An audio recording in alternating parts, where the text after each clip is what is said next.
ng movie na to?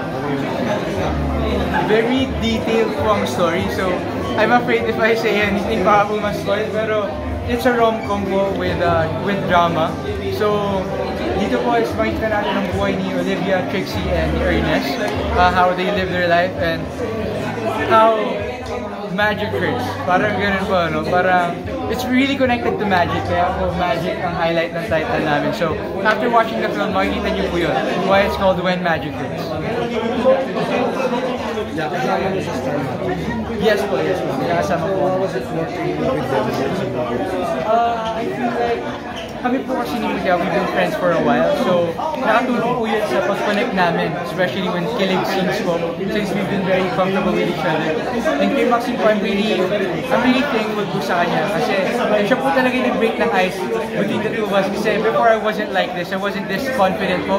Before we went ahead and shoot po the movie, I was really shy, hindi ko po siya kaya lapitan before. So siya po yung nag-break ng ice for me to be comfortable with her and for us to be able to do our work properly. Are you excited to watch the film? Yes. Finally, di ba? Finally, after so long po na nabasa ko na po yung story, nakita ko po yung mga clips habang nagtitake and nagdadub kami. Ngayon po yung makikita ko na yung movie, the final product of our labor. So, really excited and a hint of nervousness na nandun po sumisingit sa onte. Not giving too much dun sa story or yung mga scene. Ano yung aabangan sa inyo dito ni Mutya? May mga kilig scene ba? Or siguro naman wala pang intimate scene, di ba? Abangan niyo po. Abangan niyo po. Makikita niyo na po mamaya if meron or if wala. Pero isa po yan sa inaasahan namin na mapaluha at mapakilig po ang mga manonood namin. Anong feeling mo? Po? Ano po yan? Sorry po, I'm not good at Tagalog. Actually, I'm really excited po ako na makita na ng mga tao. Since first time ko po makikita yung reaction nila sa, first of all, love team po namin tatlo. And of course po, I'm very open to criticism po dito sa movie nito kasi alam ko nga po, there's a lot of things I have to learn, there's a lot of things I have to experience before I become a better and a really good actor po. And I know that, kaya I'm very open. Nandito din po ang iba po sa mga coach namin sa acting sa Star Magic, and I also asked them po, maybe po after watching to critic you? Po, kasi gusto ko po talaga malaman kung ano po yung kulang and stuff and the things that I have to work on. Kasi alam ko naman po na I did try po talaga. Ginawa ko po yung best ko for this movie. Pero I know po na I'm really far from being as good as an actor as everyone else po na nandito, like veteran actors. Opo, meron po talaga. Pero yun nga po, I'm overwhelmed with excitement, so hindi ko po siya gano'n nararamdaman. Baka po pagtapos na paalis na, saka ako maramdaman na oh my God, tapos na. You are tagged, parang sabi daw, you'll be the next Claudine Enrico dito sa film na to.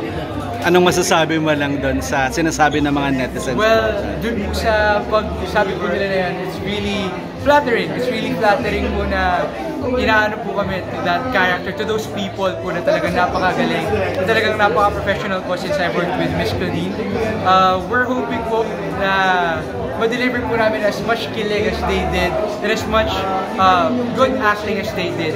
Pero of course po, I think all of us are pretty determined po to make a name for ourselves as well. Pero it's really flattering and really thankful po to be parang ilan tulad po sa mga tao na yun. How do you describe Mutya in one word, doing this film? She's parang ang hirap mo ng isang word Pero there's so many words to describe it. Pero isa lang. Yung nakikita mo, first thing I would say support po. Kaya during habang ginagawa po namin to, she was one of the person po talaga that helped me finish this and support po sa akin doing our scenes and doing this project po talaga. And even in real life, talaga we support each other, the three of us support each other po talaga. Nauna siya sa iyo Ha? Si Maxine din, yeah. How do you describe Maxine in one word in this film? Mahirap po talaga mag-analyze sa word, pero Kahit 91 words. Kahit 2 words. She's very spontaneous. Parang it's a new experience po. Para yun po yung masasabi ko sa band namin. It's very fun. It's spontaneous na kahit wala po kami plan na gawin. It's really fun po talaga kung ano-ano lang po yung ginagawa namin when we're together and we really just have fun. I think all of us are just enjoying what's happening right now and we're focused on what's happening in the present. Kaya po, we support each other and when me and Maxine are together, it's really just spontaneous. It's like a jump of, like a leap of faith. Parang ganun po eh when we're together. Sa real life, sino ka mas malapit? Parang na-develop po na maging close kami talaga to each other, kami tatlo po talaga. Safe answer, ha? Well, we've been we've been trying po to still like have gala together, mga gala po. Kaso sometimes our schedules don't exactly align with each other. So me and Maxine went to my school prom po actually recently. We went to my school prom and we had a blast. We had a really good time. College of the Immaculate Conception sa Nueva Ecija po. Part of the reason why inaya ko po siya is si Mutia po, she has seen Nueva Ecija a couple of times and lagi po kami gumagala doon. I also wanted Maxine to witness the beauty of our province. Last na lang on me, why do people, kailangan nilang panoorin tong When Magic Hurts, especially yung mga kabataan ngayon? Ano yung mga mapupulot nilang aral? Ano yung mga things na makukuha nila dito sa movie? From my character po, I think, totoo naman po, yeah, it's not something that we can deny na with social media and technology, medyo na-apart po tayo from our family and stuff like that. Dito po, from my character, talagang ipapakita niyo po how important the family is. How important it is to have your family as support and how important it is to love your family. And ang isa pa po is ma-appreciate niyo po talaga ang ganda ng Pilipinas dito sa movie na to. Ang ganda ng ato, mostly. Yun po. Kaya talaga kailangan niyo pong panoorin to. Marami pong lessons apart from my character. Of course po, meron po ay mga tulan from other characters as well. Pero a highlight of my character is how important love is and how important family is at the same time. Ano ba, what should we look forward to from Bieber this following months or this?